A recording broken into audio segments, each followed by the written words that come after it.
DCM DK Shivakumar ಹಾಗೂ ಕೇಂದ್ರ ಸಚಿವ ಎಚ್.ಡಿ. ಕುಮಾರಸ್ವಾಮಿ ನಡುವೆ ವಾಗ್ವಾದ ಮುಂದುವರೆದಿದೆ.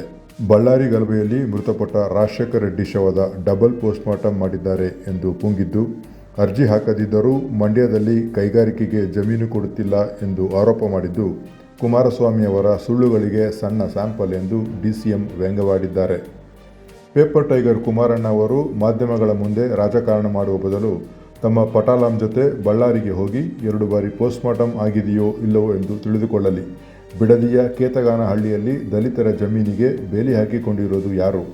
ಕೋತಿ ತಾನು ತಿಂದು ಮೇಕೆ ಬಾಯಿಗೆ ಒರೆಸಿದಂತೆ ಆಡಬೇಡಿ ಎಂದು ನೇರವಾಗಿ ಕುಮಾರಸ್ವಾಮಿ ಅವರಿಗೆ ಡಿಕೆ ಶಿವಕುಮಾರ್ ಟಾಂಗ್ ನೀಡಿದ್ದಾರೆ.